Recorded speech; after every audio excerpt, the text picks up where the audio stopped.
puyuh itu yang saya rasakan itu selalu laku di pasaran.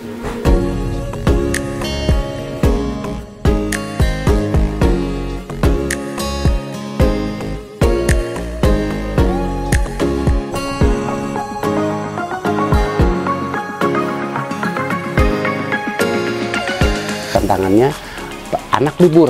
Nah, itu anak libur otomatis itu harganya ngedrop.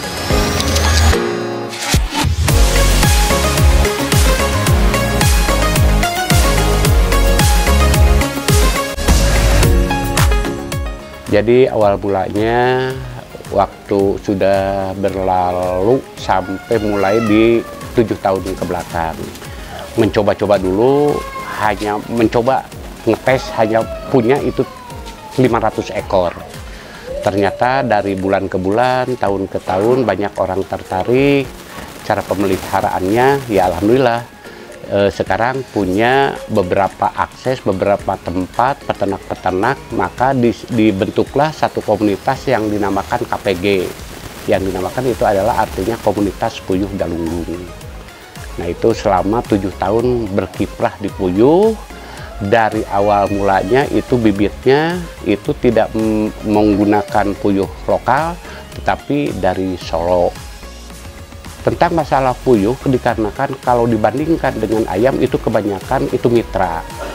Mitra, kenapa mitra? Mitra itu tentang masalah harga itu bagaimana manajer, bagaimana ya bosnya gitu kan. Umpamanya harga, umpamanya segitu ya seperti itu. Tapi kalau puyuh dikarenakan intinya kalau tahun-tahun kemarin itu puyuh itu tidak dipandang sebelah mata sama pemerintah gitu kan.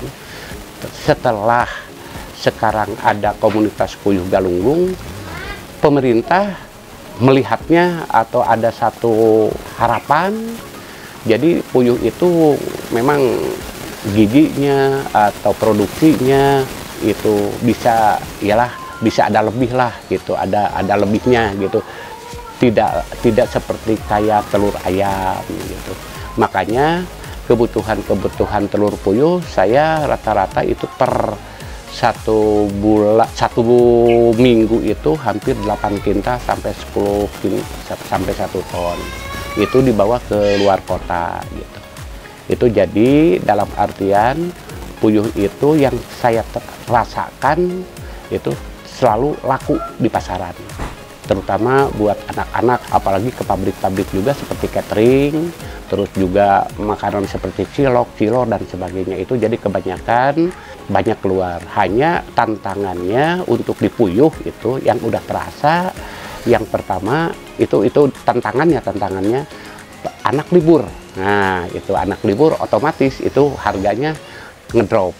Terus yang kedua, dikala cuaca tidak mendukung, seperti bulan puasa, seperti hujan atau panas sekali, apalagi kalau ada ya seperti kayak bedil karbit itu banyak stres gitu kan gitu. Itu.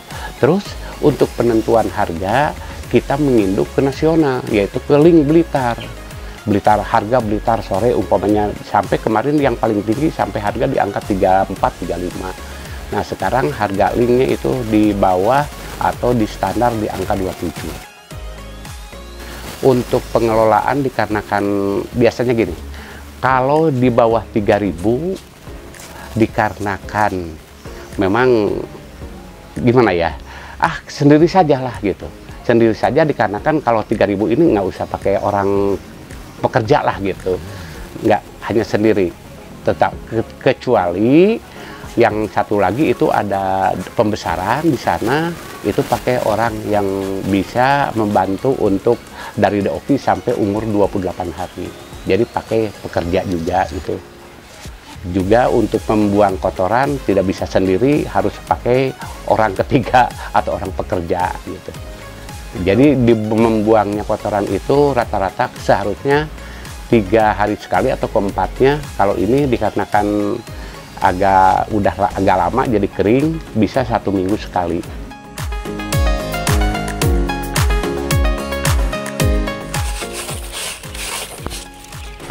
Untuk pengelolaan puyuh itu yang pertama paling utama itu telur, yang paling utama. Yang kedua itu tentang masalah dagingnya juga, yang sudah akhir 2 tahun rata-rata, kalau orang lain itu 1 tahun, saya bisa 2 tahun. Itu triknya nanti aja, saya tidak bisa membeberkan lah gitu kan, itu ada teori khusus. Nah, di samping telur bisa saja mengolah dagingnya setelah apir. Jadi bisa saja umpamanya dibakar puyuh, pais puyuh yang ada di pinggir-pinggir jalan JB juga banyak, dan tidak sukar lah untuk menjual apirannya. Terus lagi yang ketiganya, manfaatnya juga tentang masalah kotoran.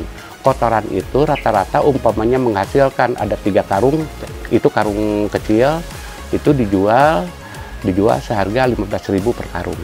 Jadi di telurnya juga ada, di kotorannya juga ada, terus dagingnya pun ada.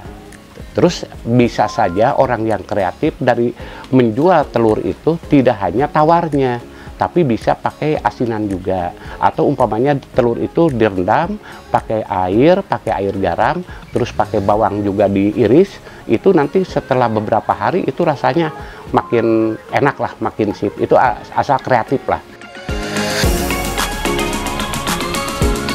Nah, untuk pemasaran, alhamdulillah setelah saya merekrut para peternak-peternak yang ada di daerah Cikatomas, Eureun Palai Karangnunggal, terus Cigalontang, Tanjung Jaya, terus Maleer, Cisayong, terus Manonjaya, terus Cigantang juga. Nah, diambil telurnya. Nah, untuk pemasarannya saya terus terang aja tiap hari Sabtu itu berangkat ke Kadungora. Itu paling banyak mencapai 1 ton per minggu, digabung itu nggak produksi sendiri karena nggak kuat gitu. Terus ke Cikurubuk, alhamdulillah semua sama. Cikurubuk hampir 3 kintal, itu semua udah dimasukkan sama saya gitu ke pasar. Lalu tambah-tambahannya pasar-pasar kecil ke daerah Malangbong dan Ciawi. Ya alhamdulillah sampai saat ini belum pernah sampai ada telur yang intinya dibuang lah, alhamdulillah gitu. Sebetulnya mau semuanya juga, hanya terbentur dengan permodalan. Sebetulnya permodalan itu gampang kalau kita dekat dengan program.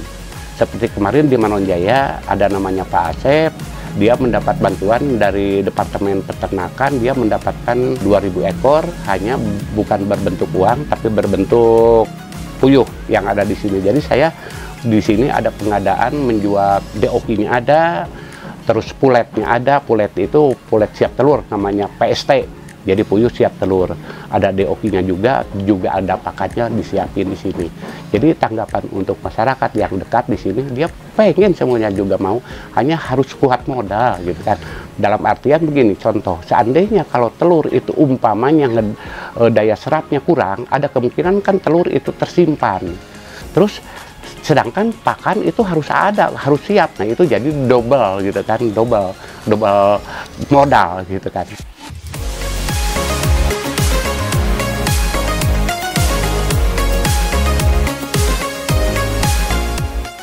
Ini kan ada program sekarang pas-pasnya kita ada MBG sekarang, ada MBG pas nih. Tadi udah berjalan kemarin yang di tiap daerah, kemarin dari Ciawi, dari Sariwangi, ada yang membutuhkan kan kalau MBG itu masaknya itu berbeda-beda. Umpamanya hari ini daging ayam, umpamanya besoknya umpamanya ya sama sayur-sayuran. Kadang-kadang itu sampai orang membeli 50 kilo, 80 kilo. Jadi perputaran untuk menu makan gratis itu puyuh itu sangat diperlukan.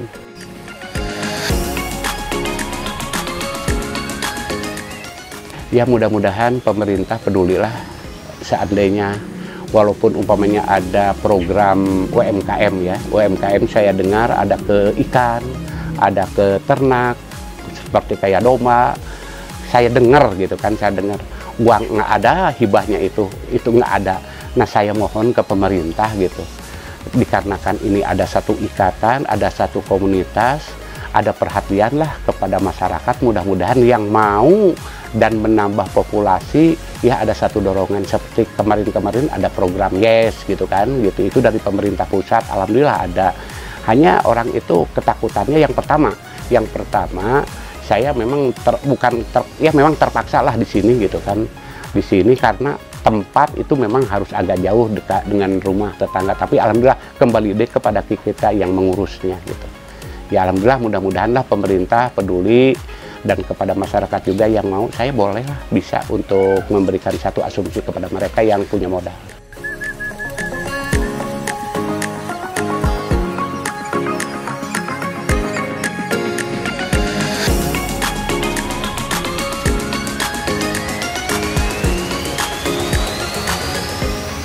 Kalau kesuksesan mah ada lebihnya lah gitu.